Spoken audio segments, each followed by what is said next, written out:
Why are trans women more common than trans men? We don't really know enough to know if this is accurate, but one possible reason for the surface-level disparity is that most cultures allow for a lot more flexibility in gender expression for people assigned female at birth, e.g., more tolerance for tomboys than sissies. And also there's a certain level of gender-related dissatisfaction experienced by some cis women related to living in patriarchal societies. Together this may make it more difficult for trans men to come to self-awareness and/or make it easier to stay closeted. In recent decades, as awareness of trans issues has increased in some cultures, clinics have demonstrated an increased number of trans men such that overall numbers are more equivalent, which would fit with this explanation. Butch lesbians have existed for as long as I have been aware of lesbians, and while they may not have historically identified as trans, they share a number of characteristics with FTM trans around dress, hairstyles, and adopting a masculine style.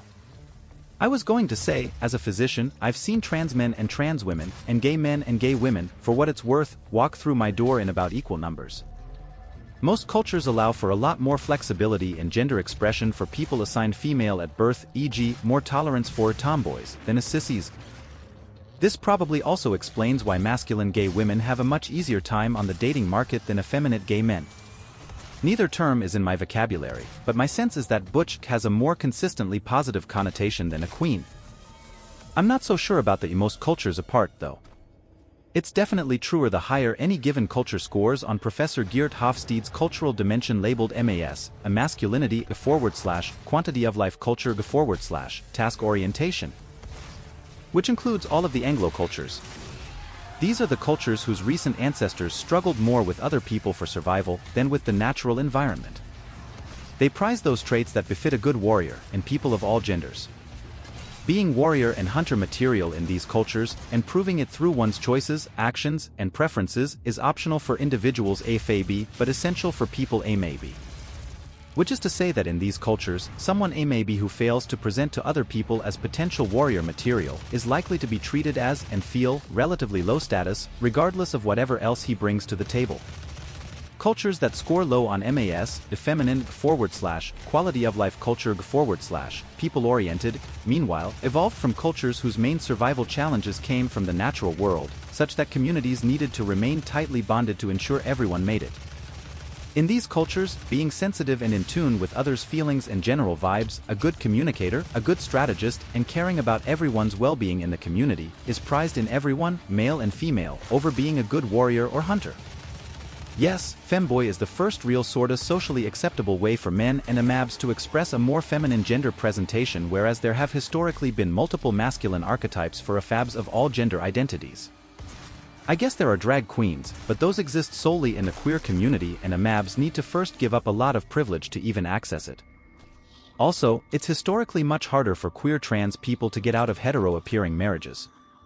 This is why trans lesbians historically have come out much later than trans women who are into men. It's similar with trans men, especially those with kids. Affab people of any gender who abandon their motherly role are treated as social pariahs and are highly stigmatized, especially compared to the myriad of men who abandon their kids.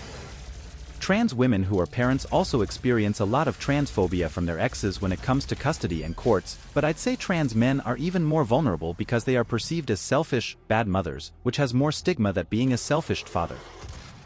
We also shouldn't underestimate the threat of male violence that keeps trans men, especially those in relationships with men, from coming out.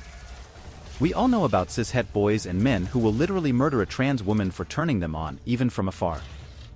The homophobia runs so deep in cis-het men that they will literally murder someone who passively undermines their heterosexuality.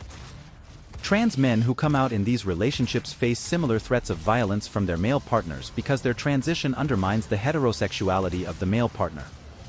There are two things going on here depending on what generation we're talking about.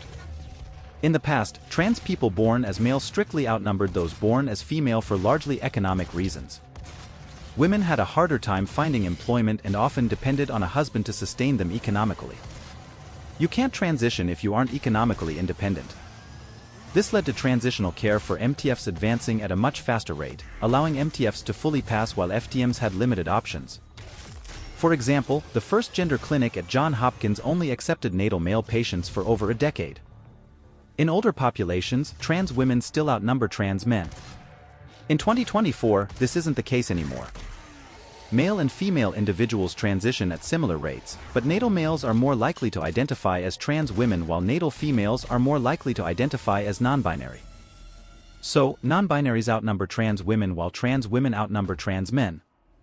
To my knowledge, there is no formal research why this is, but I can give you a few theories.